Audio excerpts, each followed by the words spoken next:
Hey, what's up guys? John here. Gas prices just increased a whopping 25 cents in a single week.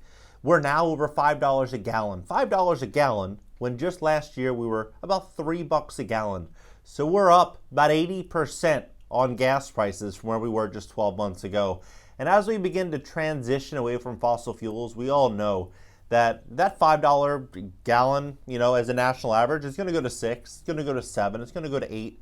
It's going to go to 12 to 15 national average. That's where we're headed the next couple of years, next 2 years. I would say sometime in the mid to end of 2023, we're going to be double digits for national average in America. So you think of what does this mean? What does this represent for the traditional household, right? People are going to be using less heat. They're going to be driving less. They're going to be consuming less. They're going to be spending less. And during this entire time, Jerome Powell, they're going to be increasing interest rates. As interest rates go up, the cost to borrow former debt is going to get more expensive, and it's going to get harder to obtain new debt. We're stepping into a massive problem in this economy, a massive problem. And I'm sharing this content so we all can be on the same page. We understand what's going to happen.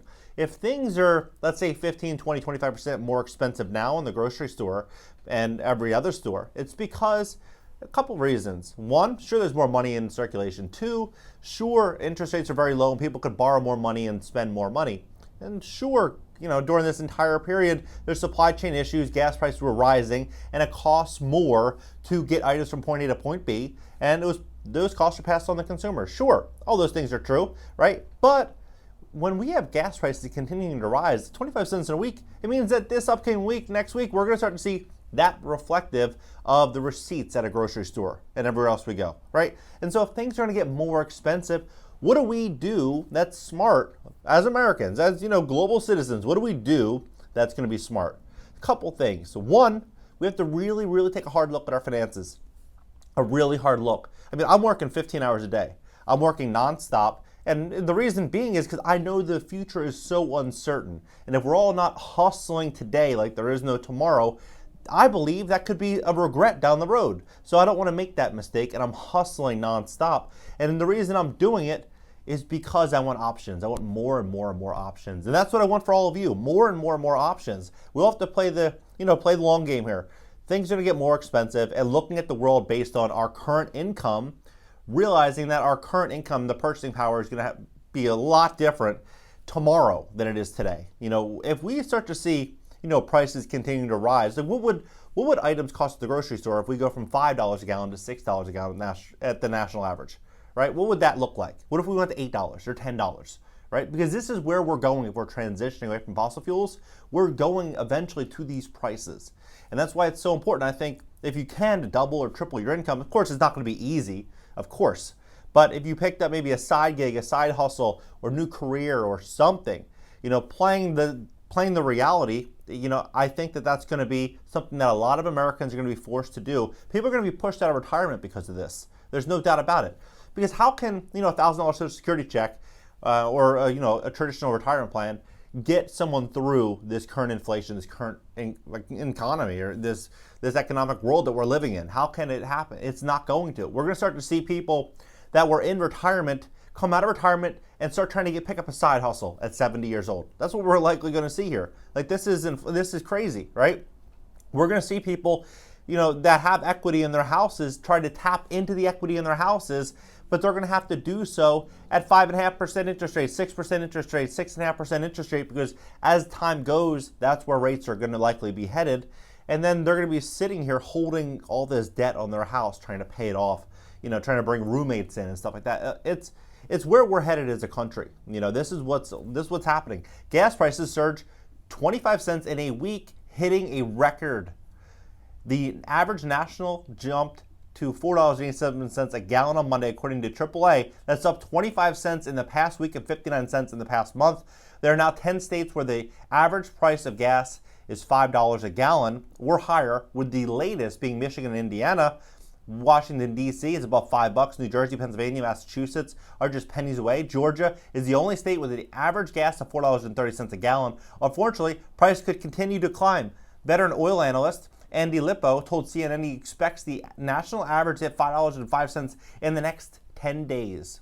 Oil, and the biggest component of gasoline prices, continues to get more expensive, even after OPEC announced plans late last week to ramp up production. Gas prices have been driven to record highs by a range of factors, including strong demand for energy as people drive and fly more. Supply, the demand, that makes very little sense to me. People are driving and flying as much as they were 3 years ago. They're probably less nowadays in this economy, probably less. And so, gas prices are not driven to record highs by that. No, they're driven to a record highs because we're shutting off our supply. That's point blank. We're restricting what we have access to. With the whole situation overseas right now, we're restricting what we have access to. That's what's ultimately happening here. Supply, on the other hand, that's my opinion, has filed to keep up. The United States is pumping less oil than before this began, and the market is signaling OPEC increases is too little too late. U.S. crude jumped to a record 3-month high of $120. Almost $121 a barrel Monday morning. Mark Zandi, chief economist at Moody's Analytics, told CNN in a phone interview that he is feeling more optimistic about the ability of the U.S. economy to get inflation under control without causing a downturn. But Zandi said the one catch would be further spike in oil prices. If oil goes to 150, we're going to a recession. There's no out of it. So I think this is very comical that he uses this term here. If it goes to 150, if it goes, that implies that we may not go. And how can we not go there if we're transitioning away from fossil fuels, meaning there's going to be less and less of it? So if there's less and less of it down the road, and there's going to be the same demand, how will prices not increase? Generally, you have supply and demand. If there's a lot of supply and less demand, obviously the price is going to be coming down, right? If there's massive demand and less supply, obviously prices are going to continue to go up, right? So 150, we're already at 120. We're going to be hitting that pretty soon. I wouldn't be surprised if we start seeing numbers like $200, $250, $300 a barrel in the next couple years. I think $200 a barrel in the next, 6 to 12 months, I think is very, very feasible.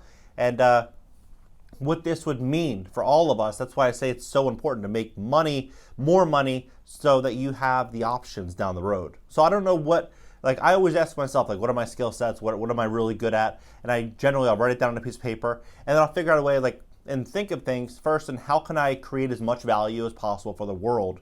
How can most people benefit from it? And then if I have that answer, then I find a way that I can, scale that out at almost no cost, right? At almost no cost.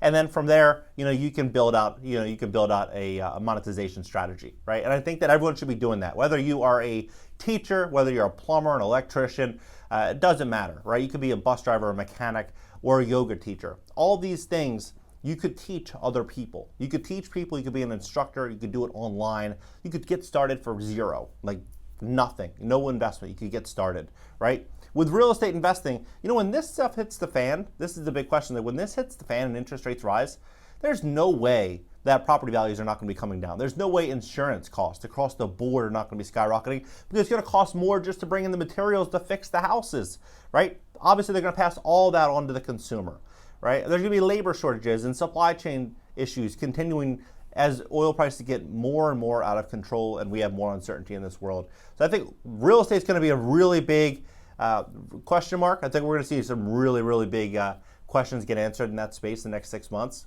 And I think online is going to be the biggest space to make money going forward. A couple business models that I'd be very careful of right now is anything that involves transportation, right? If you have to transport your item that you're selling to a customer and you don't have the margin to where you could increase prices 20, 30, 40% and still be in the green, then that's something that you might have to look at, because there are going to be higher costs for transportation going forward, right? That's why I love digital services, digital products. I love this because you can do this and there's no middleman, right? For transportation, there's no supply chain problems. There's none of that. So if you want to get started, potentially I can help you on YouTube. If you want to get started on YouTube, you can join my private community. I have a full-fledged YouTube course. Also, I have a course in real estate investing, and you'll be able to work with me bi-weekly, where I'll be able to personally help you on your channel. And if you need access to, a provider that can help you with credit repair, we can help you fix your credit in most cases, but there's a 5-day trial on credit. So I'm going to have my team review your credit. If there's nothing we can do, then we're just going to cancel it. You won't be charged. But if we believe we can help you, then we will do our best to help you. Now, if you want to get started online, you can visit cashnow.video. Regardless, whether you visit cashnow.video or you do something yourself, you just realize this is all fact. I've been talking about this stuff for 6 months or for a year, at least, saying that this is where we're headed as a society. We're heading here. This rug pull is a real thing. It's going to get really bad. So look at the facts. It's all over the wall. If you can find the solution to double your income or triple your income, or reduce your expenses to basically zero, find a way to build out some type of safety net, I think there's going to be some real benefits to that over the next indefinite future, right? Things are going to get more crazy as time goes. What do you think about this entire situation? Drop your comments below. Hit the like button, subscribe. You're also subscribed to my second YouTube channel. It's going to be a podcast and interactive show this upcoming week where people can call in. I'm really looking forward to that. And then also LinkedIn, Twitter, Instagram, TikTok, everything is in the banner above. And I'll catch you guys in the next video.